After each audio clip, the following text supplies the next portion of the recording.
And so, at the end of the prelude, desire and longing remain unfulfilled. But for concert performance, Wagner added to it the opera's Liebestod. What he did was simply to take the final scene and tack it on to the prelude, removing Isolde's singing part. The opera ends in B major, which means the Prelude and Liebestod ends in a different key from which it started. This is a perfect representation of the spiritual and emotional journey the opera traces, from agony and unfulfilled desire in life to mystical union in death, or Liebestod. At the start of the Liebestod, we move into a transfigured world. The harmony is calmer, with fewer references to the ambiguous Tristan chord. The texture is otherworldly. Wagner, the musical dramatist, unerringly characterizes an intense, new world of feeling. And this was yet another revolutionary part of Tristan and Isolde. The orchestra becomes a part of the drama. It's not just an accompaniment for the singers, but a dramatic character in its own right. The wonderful sounds Wagner conjures up forces the orchestra to the forefront of our attention. The revolutionary harmony now becomes a background to the intricacy and subtlety of that texture. At the beginning, the bass clarinet has the main theme punctuated by very quiet chords on the trombones. It's then handed over to an ordinary clarinet to be repeated in sequence. Wagner's choice of instrument here is very astute. The whole of the melodic line is within the range of the ordinary clarinet, so why begin with the bass? I'm sure Wagner had in mind the idea of bringing a sound into focus, as the hollow breathiness of the bass clarinet gives way to the more centred sound of its high companion, a moment of pure instrumental magic.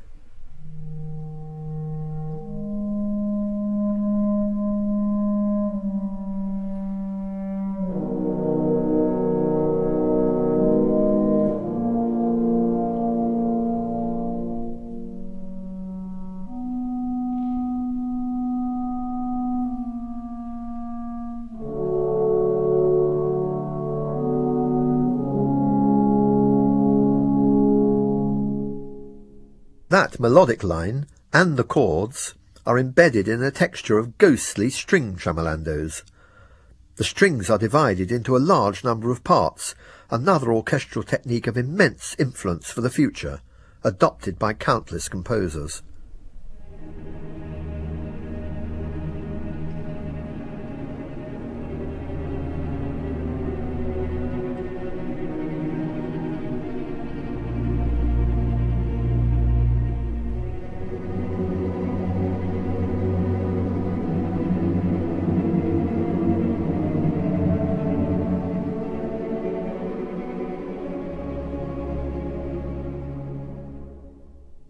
Together, texture and melody create a magical transformation of the opening of the prelude. The melody clearly reflects the shape of the prelude's agonized themes of desire and grief, but the agony has at last been transcended. Joy is coming into focus.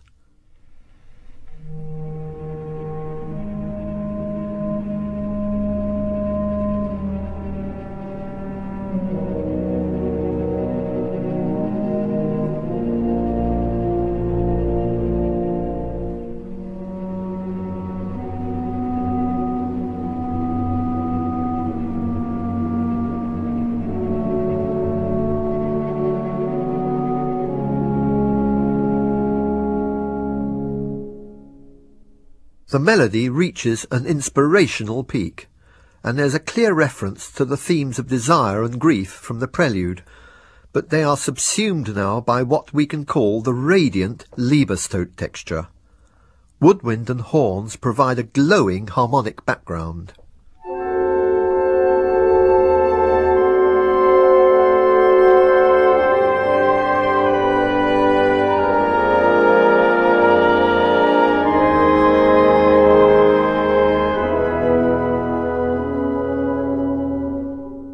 Over the wind harmony, the tremolandos aspire ever upwards on divided violins and violas, while the cellos eloquently transform desire and grief.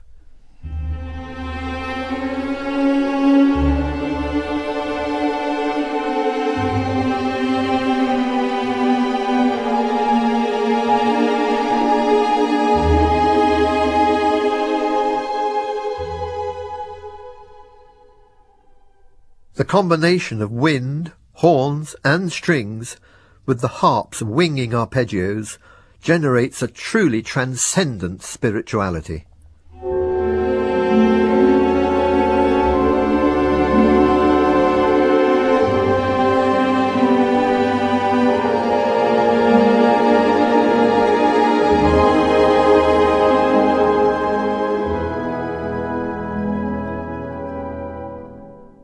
Now Wagner treats his main theme to a whole series of variations, giving birth to gorgeous new melodic shoots out of the growing ecstasy. All the time, the textures are expanding in their intricacy, generating an irresistible momentum. The emotional and spiritual goal which eluded the prelude is surely now just within the music's grasp. But notice what happens at the end of this section.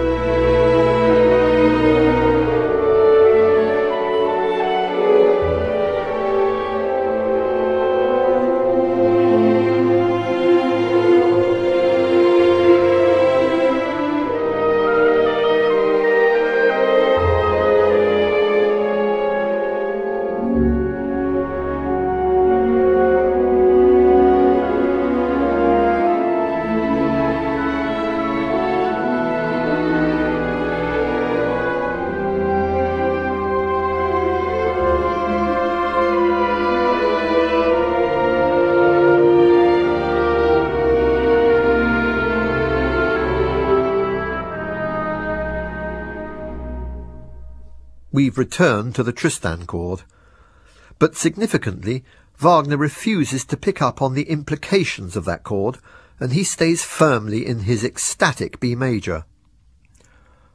All of his inspirational feeling for orchestral sonority is now brought to bear, as the music seems to float free of all earthly shackles. The strings tremble in the high air.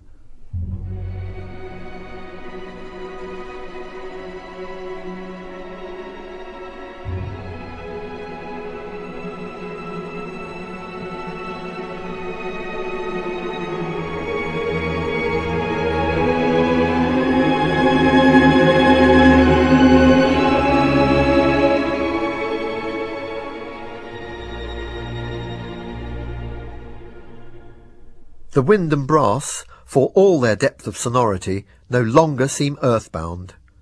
This is orchestral genius at work. The spacing of the instruments generates a luminous orchestral sonority.